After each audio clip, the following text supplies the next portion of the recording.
Morning. જય Shri Krishna dear students. Last લેક્ચરની અંદર આપણે ઇલ્યુસ્ટ્રેશન નંબર 22 કરી ગયા હતા. Now illustration number 23. એવું લાગે તો પાછળના જે એક્ઝામ્પલ છે પાછા વિડીયો એક વખત જોઈ લેજો, જે કેપિટલના એડજસ્ટમેન્ટ છે એ. આ ચેપ્ટરનો last sum. E, F and G are partners sharing profit and loss in the ratio of 4:3:3. E retires on 31st March 15. Balance sheet of the firm on that day was as under. Liability, capital E, F and G is a capital, general reserve, creditors, liability and bills payable, liability. Asset side first goodwill mark કરવાની. Land building, furniture, stock, debtors, cash, both are real assets. Following conditions were decided at the time of retirement. Value of goodwill is 4,000.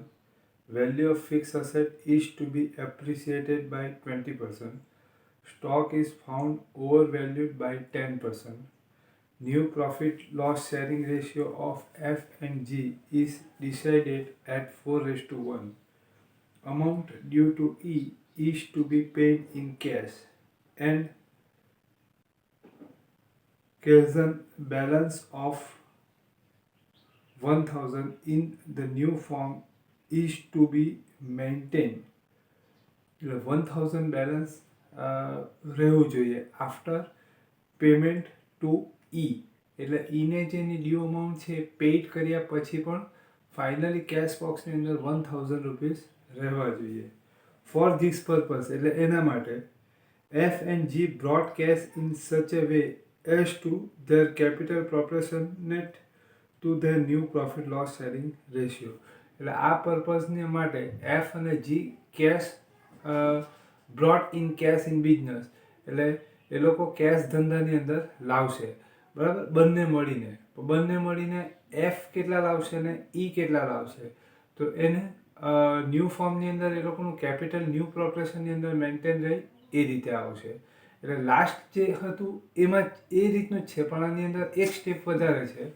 Last જે હતું એની અંદર શું હતું કે જે retire થાય partners, એટલે લાસ્ટ એક્ઝામ્પલ હતું એમાં જે પાર્ટનર્સ રિટાયર થાય એને જે ડ્યુ અમાઉન્ટ હોય એ કેશની અંદર આપી દેવાની. આમાં પણ સેમ છે. એની જે ડ્યુ અમાઉન્ટ આપવા માટે જે કેશ જોઈશે એ કોણ આપશે? જે રિમેનિંગ પાર્ટનર જે છે એ આપશે. આમાં પણ એ જ આપશે, પણ એમાં લાસ્ટ કેશ કેટલી રહી એ અંદર મેન્શન નહીં હતું. આમાં આફ્ટર પેમેન્ટ ટુ ઈ એટલે જે રિટાયર પાર્ટનર છે ને પેમેન્ટ થઈ ગયા પછી લાસ્ટમાં 1,000 રૂપીસ કેશ ઓન હેન્ડ રહેવા જોઈએ. એટલે એ રીતે એ લોકો લાવશે, બરાબર. તો અહીંયા પહેલાં આપણે બધા અકાઉન્ટ બનાવેલા જ છે, બરાબર. First capital balance,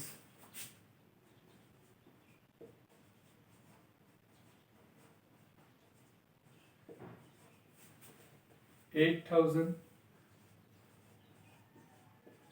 $5,000 and $2,000. General reserve share કરી દઈએ.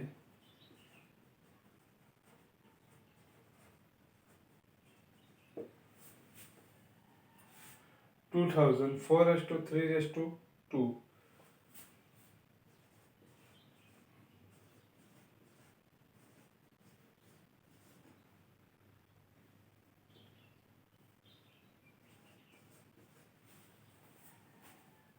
ગુડવિલ આપણે શેર કરી દઈએ.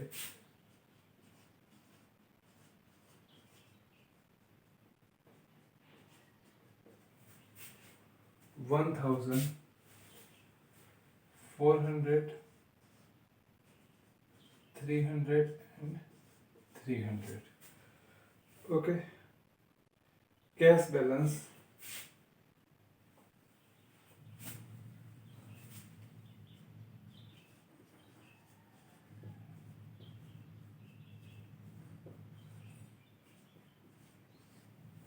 $400. Next, value of goodwill is 4,000. Value of goodwill is 4,000. So retired partners E. Share of goodwill.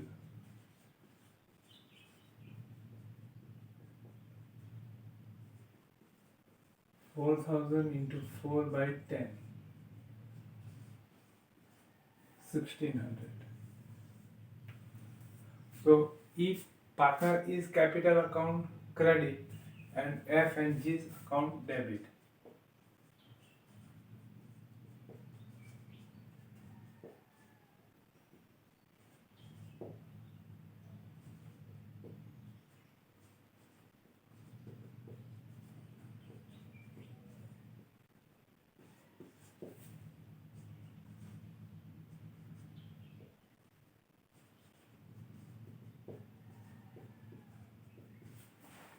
$1,600. Share between F and G in gain ratio. Gain. Here gain is mentioned. No, gain is not mentioned. So we have two options: new share minus old share or note. New share is mentioned. So gain is equal to new share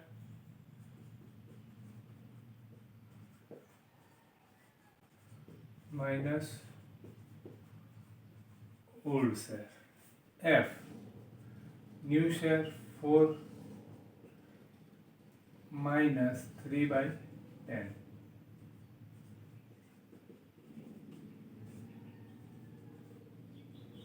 $25 by 50. G, 1 by 5 minus 3 by 10. 10 minus 15 minus 5 by 50. So G has sacrifice. એટલે G પણ sacrifice કરે છે એટલે G નું account પણ શું થશે? Credit થશે. એટલે આ જર્નલ રોંગ થઈ જશે. આપણે પાછી જર્નલ લખવી પડશે. લખીએ F capital account debit to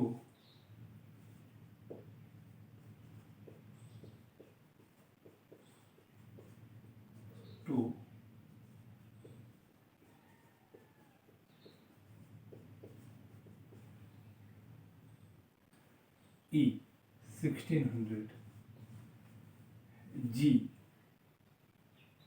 G total goodwill 4,000 into 5 by 50. 400. 2,000. F capital account debit. The debit side to account.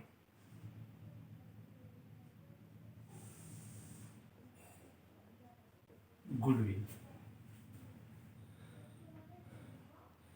In F 400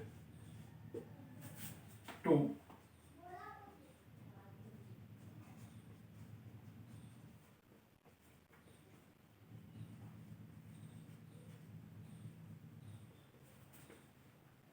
$1,600 to G and E by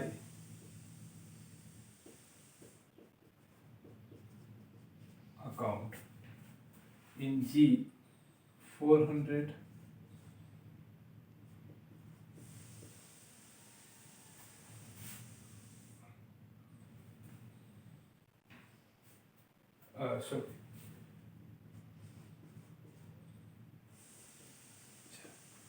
second, value of fixed asset is to be appreciated by 20%. All fixed asset appreciated by 20%. Fixed asset, land building and furniture are fixed assets. Land building,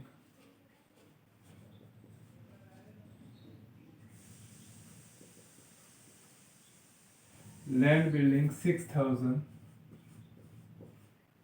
plus increased 20%.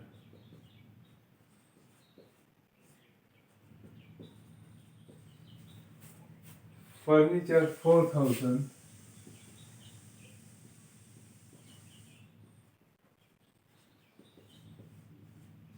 plus increase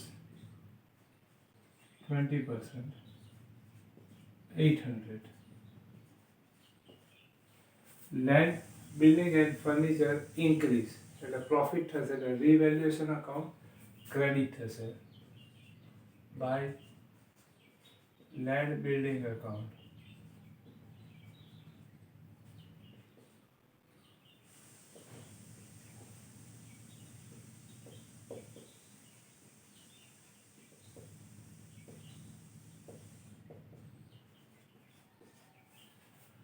Next,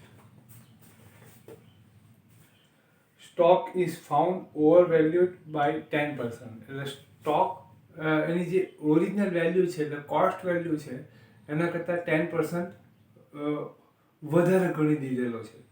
any original વેલ્યુથી 10% વધારે ગણી દીધેલો છે. ગણવાનો નથી, already ગણાઈ ગયેલો છે. એટલે હવે આપણે 10% ડાઉન કરવાના.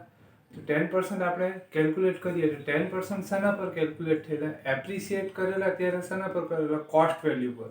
ને અહીંયા કઈ વેલ્યુ છે? Book value. એટલે કોસ્ટ વેલ્યુ નથી એટલે એઝ્યુમ કરી લેવું પડશે, બરાબર ને? એટલે જે વેલ્યુ પર ઇન્ક્રીઝ થયેલા હોય તે જ વેલ્યુ પર ડિક્રીઝ કરવાના. Over valued by 10%. એટલે જે એની ઓરિજિનલ વેલ્યુ છે એના કરતાં 10% વધારે બતાવી દીધેલા છે બેલેન્સ શીટની અંદર. તો વધારે બતાવી દીધેલા છે તો એને આપણે ડાઉન કરવાના. તો વધારે કઈ વેલ્યુ પર ગણાઈ ગયેલા? તો કોસ્ટ વેલ્યુ પર. જે વેલ્યુ પર અપ ગયેલા હોય એ જ વેલ્યુ પર ડાઉન કરવાના. ને એ વેલ્યુ નથી, બીકોઝ 10% એપ્રિસિએટ થયા પછીની વેલ્યુ છે. આફ્ટર એપ્રિસિએટેડ વેલ્યુ, એપ્રિસિએટ થયા પછીની વેલ્યુ છે એટલે એ બુક વેલ્યુ છે. ને આ ગણવાનું છે કોસ્ટ વેલ્યુ પર. એટલે કોસ્ટ વેલ્યુ આપણે એઝ્યુમ કરી દઈએ.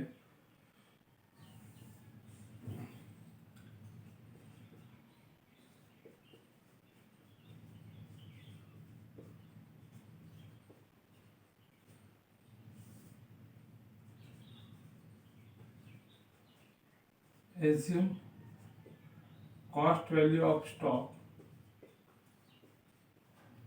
100 plus increase by 10% book value. હવે આપણે ફોર્મ્યુલા બનાવીએ. book value 110, then cost value is 100. So book value 6600. What amount? Cost value 6600. So 6000 cost value.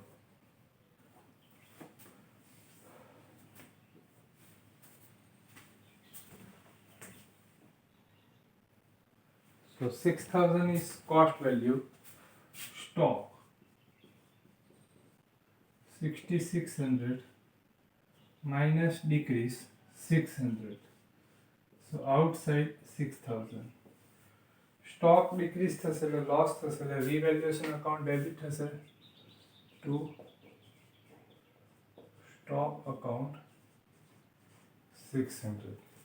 Next, new profit loss sharing ratio of F and G decided at 4:1. Amount due to E is to be paid in cash. એટલે E retire થાય છે એટલે એની જે due amount હશે એ બધી આપણે કેશની અંદર pad કરી દેવાની. And balance of 1000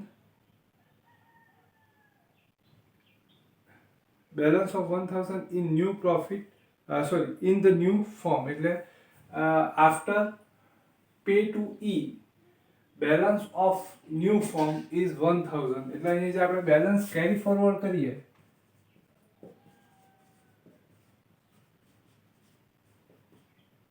carry forward તે કેટલું હોવું જોઈએ? 1000. બરાબર, એટલે એ પણ અહીંયા એન્ટ્રી કરી દઈએ કેશ 1000.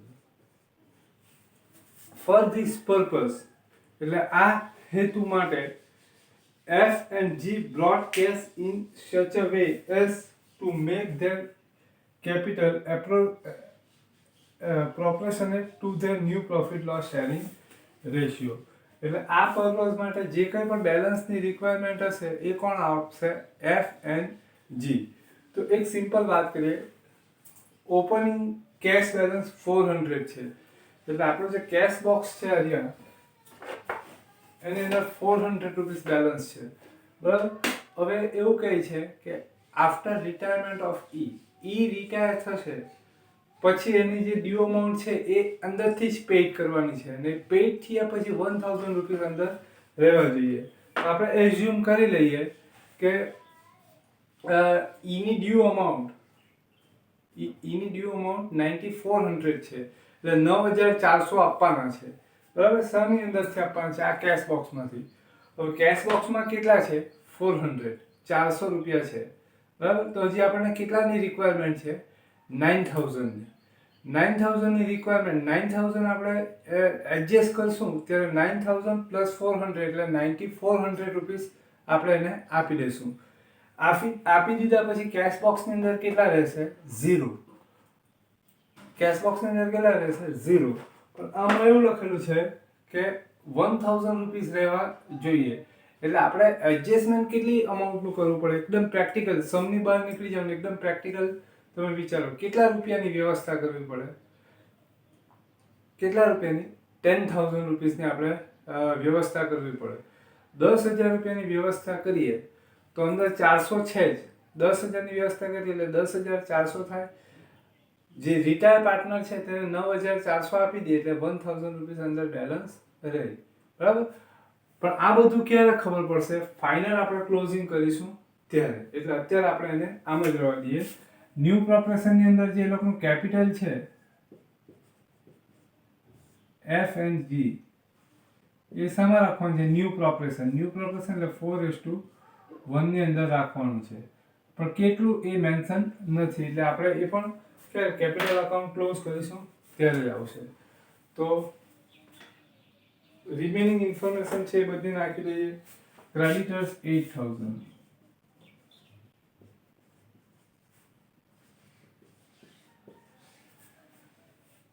bills payable 2000,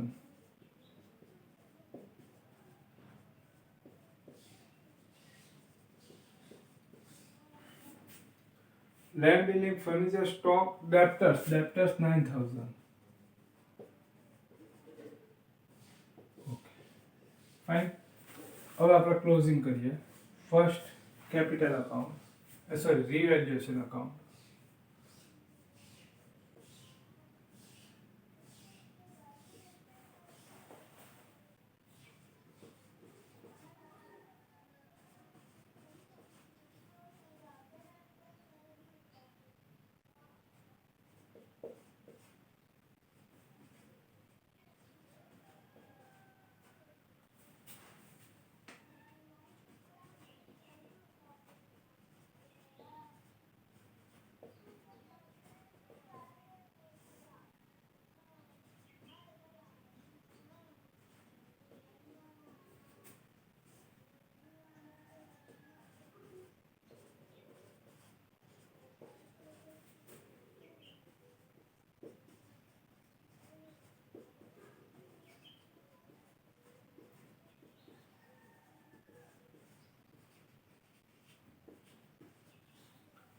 પહેલા આપણે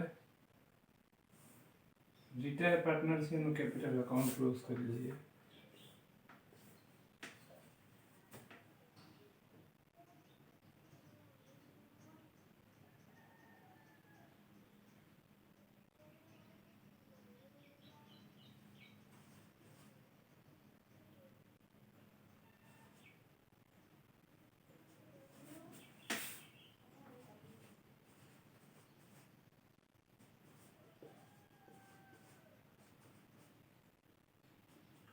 આ એ due amount paid in cash, એટલે આપણે કેશ અકાઉન્ટ લખીએ. ડેબિટ છે એટલે અહીંયા ક્રેડિટ બાય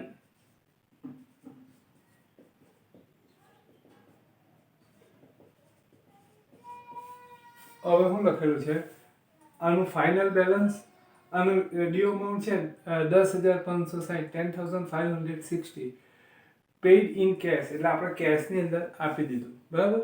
હવે આને કેશ આટલી આપવાની છે પણ એટલી સફિશિયન્ટ કેશ નથી, એટલે આપણે એની વ્યવસ્થા કરવી પડશે, એની પ્રોવિઝન કરવી પડશે. તો એ પ્રોવિઝન કેવી રીતના થશે? તો અહીંયા લખેલું છે કે A brought in cash by F and G, એટલે એ જે છે એ બધી પૈસા કોણ આપશે આપણને ઘટે એટલા? એફ એન્ડ જી, એ બંને આપશે. તે બંને આપશે, બરાબર. Brought in cache in business, so cash account debit to partners capital account. એટલે અહીંયા આપણે એન્ટ્રી કરી દઈએ to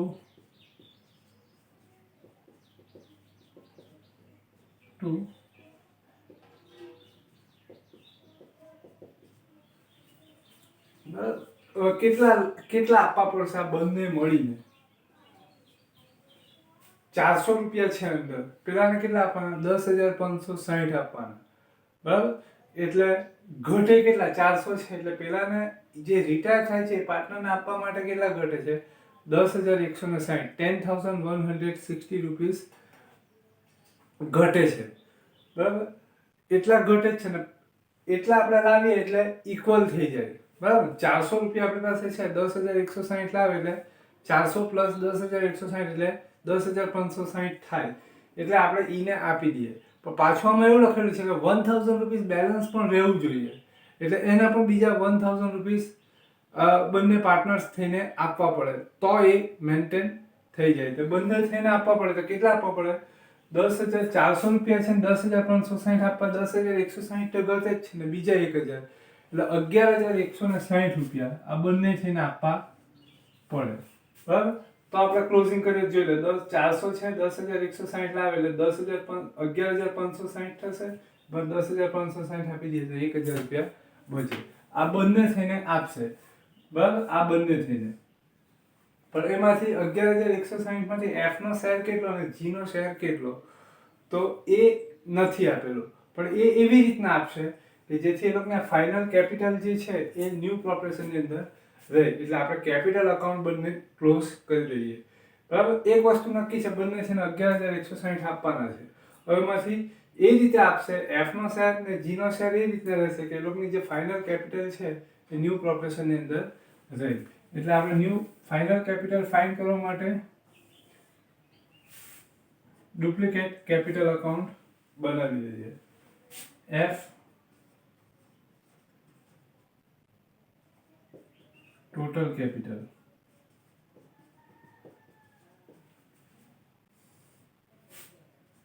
f credit total minus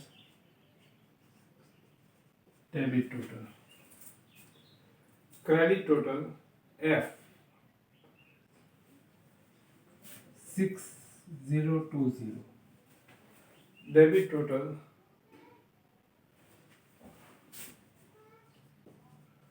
2300,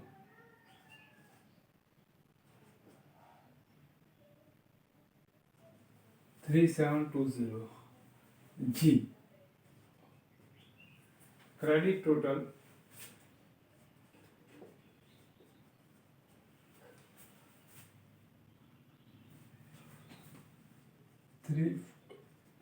320, debit total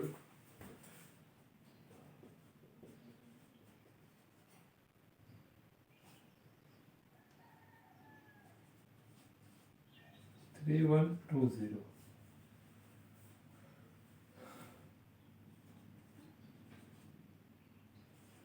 6840 આટલી અત્યારે છે. આ બંને થઈને 11,560 લાવે તે પણ બંનેમાં ઉમેરવાના ને, બરાબર. એટલે કોમન આપણે બંનેની અંદર એડ કરી દઈએ, plus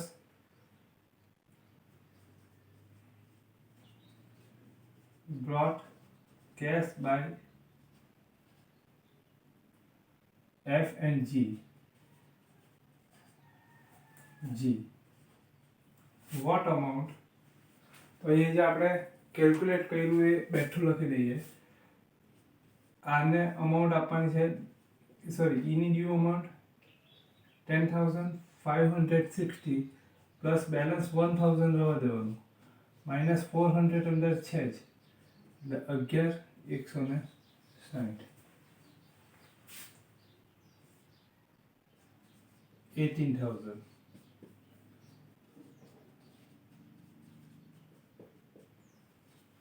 Total capital 18,000. Share between F and G 4:1.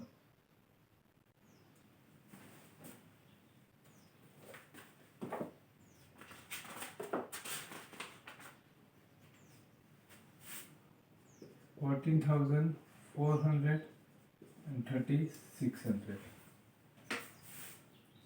to balance carry forward 14,400 and 3,600. હવે આ અકાઉન્ટ ક્લોઝ કરીએ. 16,700 16,700 by cash account.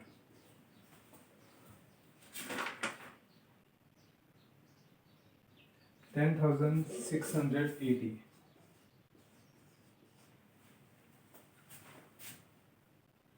$10,680. 3900. 3900. Balance 480.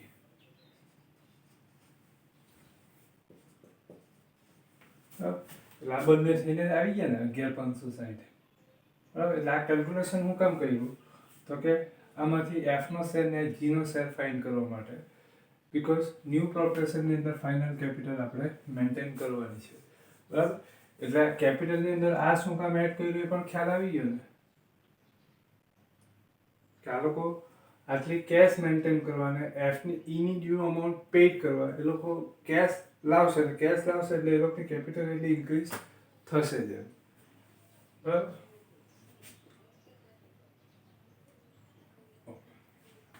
Cash account better close થઈ જશે.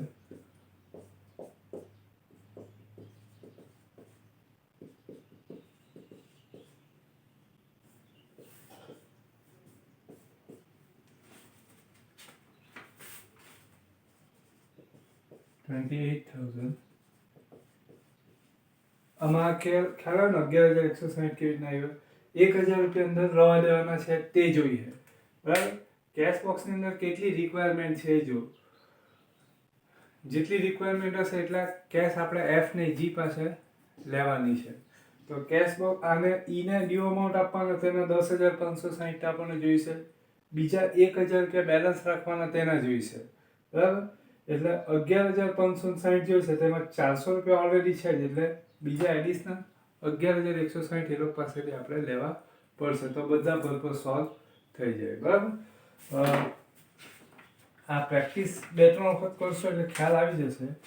હવે ટેક્સ્ટ બુકની અંદર ઇલ્યુસ્ટ્રેશન નંબર 14 છે, સોરી એક્સરસાઇઝની અંદર 14 સમ નંબર 14 છે એ તમારે કરવાનું. બરાબર. આ ચેપ્ટર પૂરું થયું. આવતીકાલથી ચેપ્ટર નંબર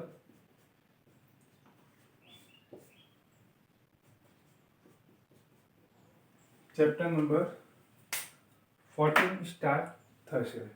બરાબર.